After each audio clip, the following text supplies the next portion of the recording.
This reading is Matthew 23 from the New International Version. A warning against hypocrisy.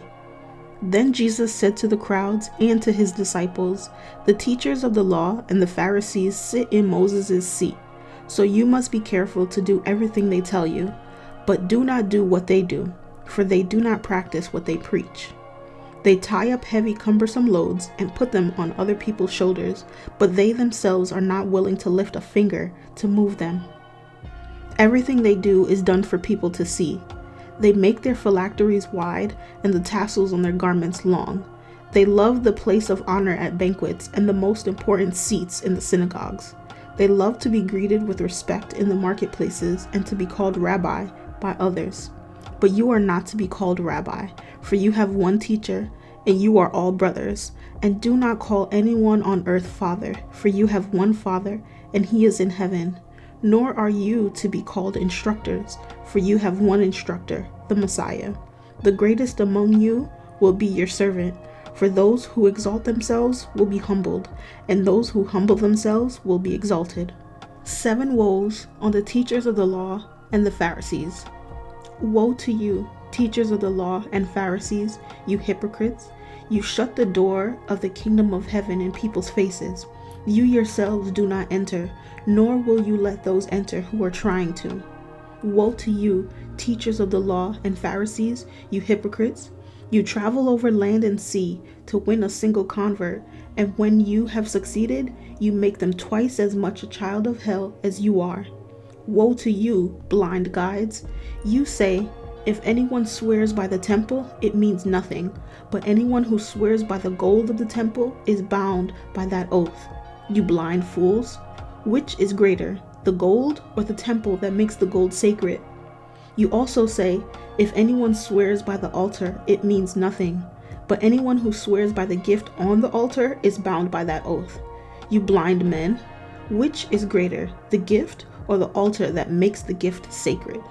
Therefore, anyone who swears by the altar swears by it and by everything on it. And anyone who swears by the temple swears by it and by the one who dwells in it. And anyone who swears by heaven swears by God's throne and by the one who sits on it. Woe to you, teachers of the law and Pharisees, you hypocrites!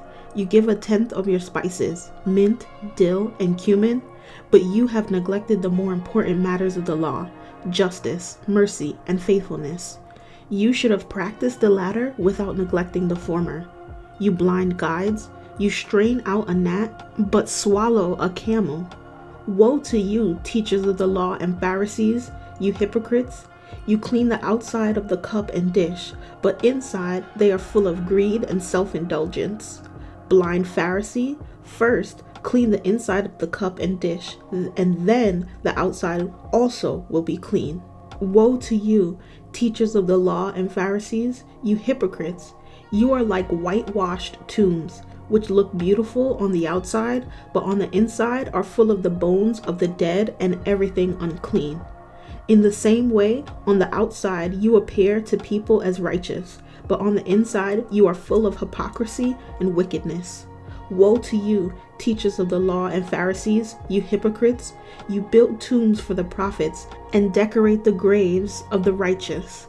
And you say, "If we had lived in the days of our ancestors, we would not have taken part with them in shedding the blood of the prophets." So you testify against yourselves that you are the descendants of those who murdered the prophets. Go ahead then and complete what your ancestors started. You snakes, you brood of vipers, how will you escape being condemned to hell? Therefore, I am sending you prophets and sages and teachers. Some of them you will kill and crucify. Others you will flog in your synagogues and pursue from town to town.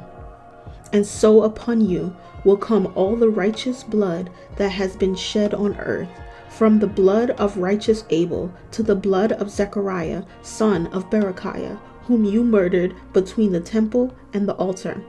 Truly I tell you, all this will come on this generation. Jerusalem, Jerusalem, you who kill the prophets and stone those sent to you, How often I have longed to gather your children together as a hen gathers her chicks under her wings, and you were not willing. Look, your house is left to you desolate, for I tell you, you will not see me again until you say, Blessed is he who comes in the name of the Lord.